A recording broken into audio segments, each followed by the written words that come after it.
À la fin de cette vidéo, vous allez avoir 4 nouvelles techniques pour trouver des chantiers sans aucune prospection. Oui, j'ai bien dit sans aucune prospection. Alors, je vais vous présenter déjà comment est-ce que les vidéos vont se passer, ok? Comment est-ce que la présentation va se passer. Alors, vous aurez tout en haut une technique, ok, d'acquisition prospect, d'acquisition chantier, les avantages de la technique et les inconvénients de la technique. Après, vous aurez le signe rouge pour dire que je recommande pas. Après, c'est mon avis, hein, faites comme vous voulez.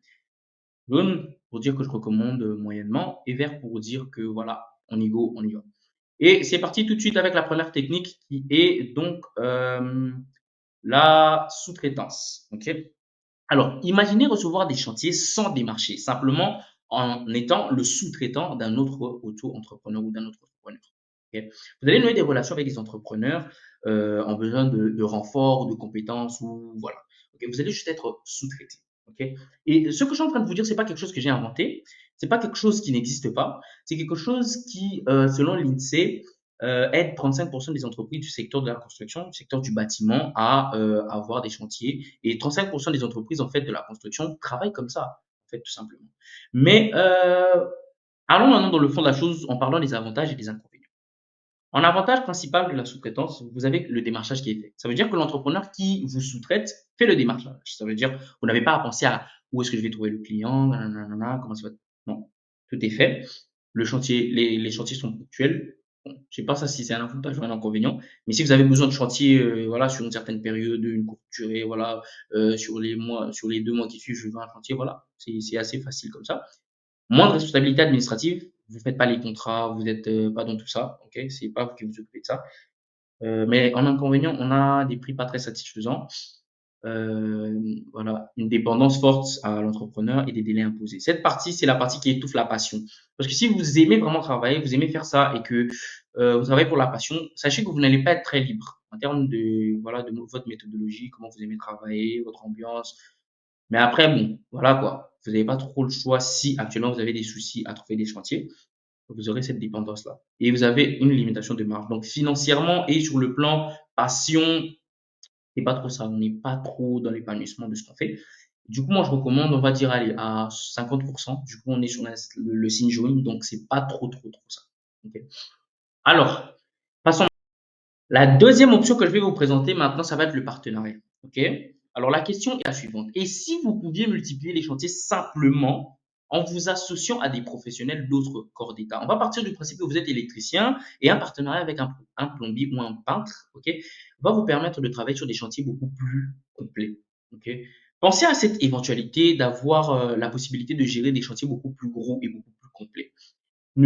Pensez au fait que, en fait, vous pourrez travailler sur des choses qui ne relèvent pas forcément de votre domaine d'expertise parce que vous êtes lié, vous êtes partenaire à quelqu'un qui a spécifiquement cette expertise qui est demandée sur un chantier X ou Y.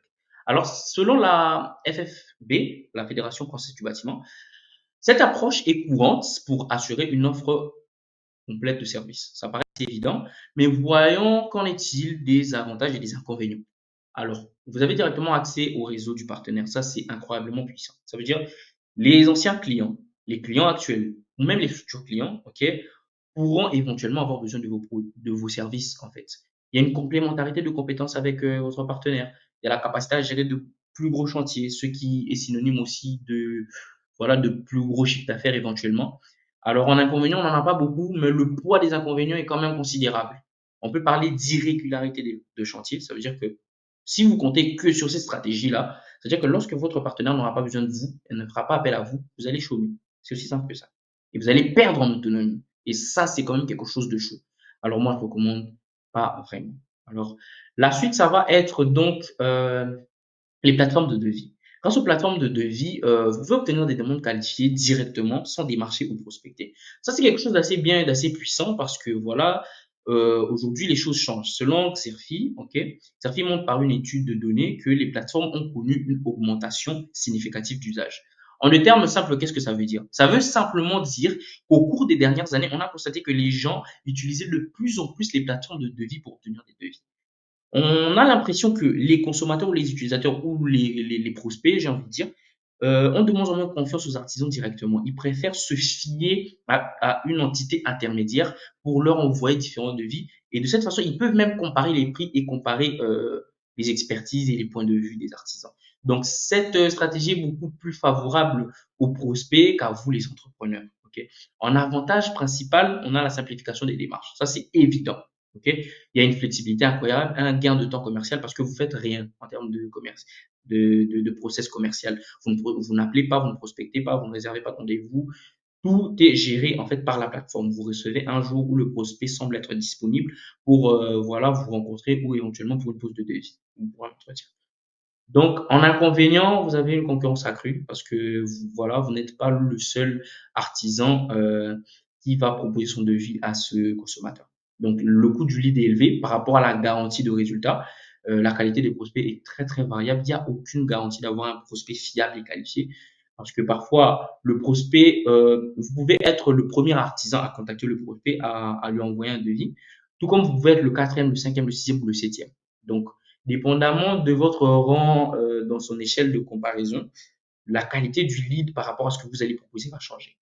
Alors, la fidélisation est difficile parce que tout le processus est intermédié par la plateforme de devis. Passons maintenant au quatrième, pardon, à la quatrième technique que moi je propose. Et soit dit en passant, je ne recommande pas du tout les plateformes de devis parce que les plateformes de devis sont beaucoup plus à l'avantage des prospects qu'à l'avantage des entrepreneurs. C'est donc la quatrième, la dernière et la plus efficace et celle que je recommande, qui est la dernière technique, le système d'acquisition. Le système d'acquisition, je le recommande à 100 000 pour cent. Juste imaginez. Et si vous étiez omniprésent et tout puissant dans votre niche? En fait, dites-vous, imaginez que chaque fois qu'un client potentiel recherche un artisan dans votre domaine, votre nom apparaît systématiquement en ligne, que ce soit sur les réseaux sociaux ou sur Google. Tenez compte de ça aussi, en 2024, près de 78% des recherches locales effectuées sur mobile aboutissent à un achat hors ligne dans les 24 heures. Simplement, qu'est-ce que ça veut dire? Ça veut tout simplement dire que chaque fois que quelqu'un va sur son téléphone pour faire une recherche locale, salon de coiffure près de chez moi, restaurant, couvreur zingueur près de chez moi, plombier, nanana, nanana, 70% de ces recherches aboutissent dans les 24 heures à un achat hors ligne. Donc, dites-vous que si votre nom, votre expertise, votre entreprise pouvait vraiment apparaître dans ces résultats, vous pouvez radicalement transformer votre taux de transformation, votre acquisition et même, surtout, évidemment, votre chiffre d'affaires. Mais parlons un peu des avantages et des inconvénients.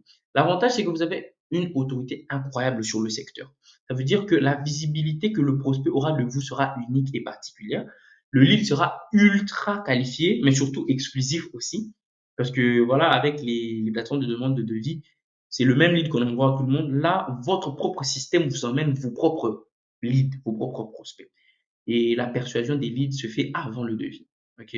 C'est ça comment la magie, la toute puissance de ce système. C'est qu'en fait, lorsque le prospect vient vers vous pour vous demander un devis, il ne vous demande pas le devis pour se demander s'il va travailler avec vous, mais le prospect vous demande le devis par formalité, parce qu'il est déjà convaincu de votre expertise et qu'il faut qu'il ait une idée des prix et de ce qu'il va devoir débourser pour que cette activité puisse se faire. Donc, le prospect croit les gens en vous, le prospect vous a déjà choisi, vous êtes l'élu de votre prospect. Mais à contrario, il y a aussi des inconvénients, c'est que ça prend du temps à se mettre en place, ça nécessite certaines connaissances et ça demande du temps. Okay.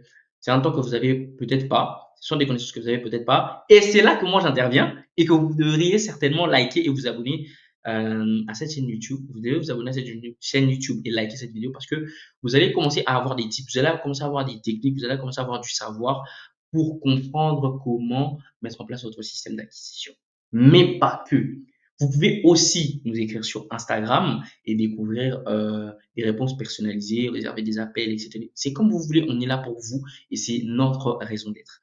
Merci d'être resté jusqu'à la fin de cette vidéo. Ça a été vraiment un plaisir de la faire parce que je suis passionné de marketing digital, je suis passionné du bâtiment et faire ça, les deux, un mélange de mes deux passions, c'est vraiment ça en fait. Voilà.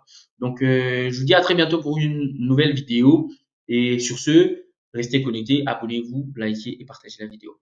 Merci beaucoup.